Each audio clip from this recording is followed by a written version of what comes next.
قسط کے آغاز میں ہمیں عالیہ اور ابراہیم کی گفتگو دکھائی جاتی ہے، جس کے اندر ابراہیم کہتا ہے کہ ہمارے وعدے کے مطابق میں آپ کو طلاق دے دیتا ہوں، جس پر عالیہ کہتی ہے مجھے طلاق نہیں چاہیے ہے بلکہ تمہارا ساتھ میرے لیے آزادی کا باعث ہے۔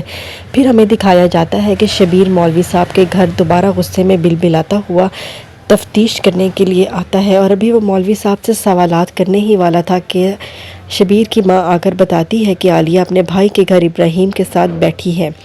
ابراہیم کہتا ہے کہ میں جا رہا ہوں، اور عالیہ کہتی ہے میں تمہارے ساتھ جاؤں گی۔ میرے بھائی بھابھی تو شبیر کی اجازت کے بغیر سانس نہیں لیتے اور وہ میرا بوجھ نہیں اٹھا سکیں گے، میں ان کے لیے مصیبت نہیں بننا چاہتی ہوں۔ عالیہ کا بھائی بھابھی کہتے ہیں کہ ہم نے تو سنا ہے تمہیں طلاق نہیں ہوئی ہے۔ عالیہ کہتی ہے مجھے طلاق ہوئی اور شبیر یہ سب بکواس کر رہا ہے۔ وہ کہتے ہیں ہم نے شبیر کو اطلاع دے دی ہے اور وہ آنے والا ہے، اور غصے سے عالیہ کو کمرے میں بند کر دیتے ہیں۔ یہ سب باتیں ابراہیم دیکھ رہا ہوتا ہے۔ پھر ہمیں دکھاتے ہیں کہ شبیر اور اس کی ماں گھر کے اندر آ چکے ہیں۔ وہ عالیہ کو لینے آتے ہیں اور ماں اس دوران پستول اپنے پرس میں رکھ لیتی ہے اور کہتی ہے یہ سب معاملہ میں خود سلجھاؤں گی، اور گھر آتے ساتھ ہی شبیر غصے میں پاگل ہو جاتا ہے اور عالیہ کو ڈھونڈنے لگتا ہے۔ پھر ہمیں فلیش بیک دکھاتے ہیں کہ کیسے ابراہیم کی غیرت جاگتی ہے اور اس کے بھائی کو دھکا دے کر ابراہیم عالیہ کو اپنے ساتھ لے جانے کے لیے کہتا ہے، اور عالیہ اپنے بھائی سے کہتی ہے کہ پوری دنیا مجھے غلط سمجھے اور لعنتیں بھیجے، لیکن آپ کو پتہ ہونا چاہیے کہ آپ کی بہن غلط نہیں ہے۔ جب شبیر کو پتہ لگتا ہے کہ وہ گھر سے جا چکے ہیں تو وہ آگ بگولا ہو جاتے ہیں۔ ابراہیم اور عالیہ اب سوچ رہے ہوتے ہیں کہ وہ کیا کرے، تو ابراہیم عالیہ اس کو ایک چرچ میں لے آتی ہے اور بتاتی ہے کہ یہ میرے باپ جیسا ہی انسان ہے، یعنی یہ میرے چچا ہیں۔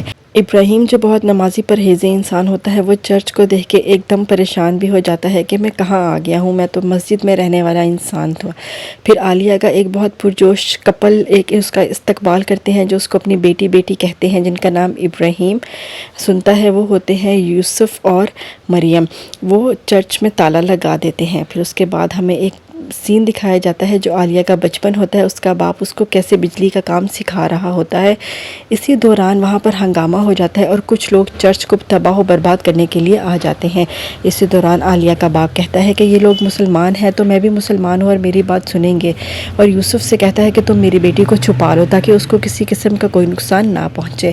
وہ بھاگ کر اپنے باپ کو دیکھنے کے لیے جاتی ہے عالیہ، اور کیا دیکھتی ہے، اس کی آنکھیں پھٹی رہ جاتی ہیں کہ چرچ کے باہر جو لوگ ہنگامہ آرائی کرنے کے لیے آئے ہوتے ہیں وہ آگ لگا کر اس کے باپ کو جلا دیتے ہیں۔ یوسف عالیہ کو کہتا ہے کہ مریم کو میں نے تمہارے گھر بھیجا ہے تاکہ وہ وہاں سے کوئی معلومات لے کر آئے۔ پھر ہم دیکھتے ہیں کہ عالیہ کی ساس گھر بیٹھی ہوتی ہے اور شبیر اس کے بھائی عثمان کے ساتھ عالیہ کو ڈھونڈنے کے لیے نکل جاتا ہے۔ مریم کی آمد کو دیکھ کر وہ بہت چوکنا ہو جاتی ہے، اور مریم بھی بل کا بہانہ کرتی ہے کہ چرچ کا بل بہت آیا ہے تو عثمان بجلی کے محکمے میں ہے، وہ ذرا آ کر چیک کر لے۔ کیونکہ شبیر کی ماں بہت چلاک عورت دکھائی گئی ہے، وہ فوراً عالیہ کی بھابھی سے کہتی ہے کہ یہ بل کا بہانہ کرنے نہیں آئی بلکہ یہاں پر سٹو لینے آئی تھی، اور تم مانو نہ مانو عالیہ اس کے پاس ہی موجود ہے۔ عالیہ جب چرچ مر آتی ہے مریم تو وہ بتاتی ہے کہ تمہاری ساس تو بہت چلاک ہے اور اب وہ یہاں پہ فوراً پہنچنے والے ہیں تمہاری معلومات لینے کے لیے۔ اسی دوران ہم دیکھتے ہیں کہ عثمان اور شبیر آ جاتا ہے، اور یوسف اور مریم بہت ہی نارمل طریقے سے بیہیو کرتے ہیں تاکہ ان کو کسی قسم کا شک بھی نہ ہو۔ وہ گھر کی تلاشی لیتا ہے اور کہتا ہے کہ بندے تم جس طرح مرضی چھپا لو، لیکن جو خوشبو ہے وہ مجھے بتا دے گی کہ عالیہ ادھر ہی تھی۔ اور وہ بہت طیش اور غصے میں بہت عالیہ اور ابراہیم کا غصہ یوسف اور مریم پہ بہت برے طریقے سے نکالتا ہے اور اس کا گریبان بھی پکڑ لیتا ہے، جس کے جواب میں مریم کہتی ہے کہ بھئی وہ یہاں پر نہیں تھی، عالیہ یہاں پہ کیسے آ سکتی ہے، اور پھر اس غصے میں شبیر پستول نکال لیتا ہے اور کہتا ہے کہ بتاؤ، جس کے جواب میں یوسف بہت اچھا جواب دیتا ہے کہ اس کے باپ نے ہمارے چرچ کے لیے جان دی تھی اور شہید ہوا تھا، تو میں بالکل بھی تمہیں نہیں بتاؤں گا، تمہاری مہربانی اسی میں ہے کہ تم یہاں سے نکل جاؤ۔ اس کے بعد ہمیں ڈرامے میں 2 نئے کردار بھی دکھائے ہیں۔ اب آگے دیکھنا دلچسپ ہوگا کہ عالیہ اور ابراہیم کہاں جاتے ہیں، کہاں رہتے ہیں، اور یہ 2 کرداروں کا ان سے کیا تعلق ہوگا۔ ویڈیو اچھی لگی ہو تو ویڈیو کو لائک، شیئر اور سبسکرائب ضرور کیجیے گا۔ شکریہ۔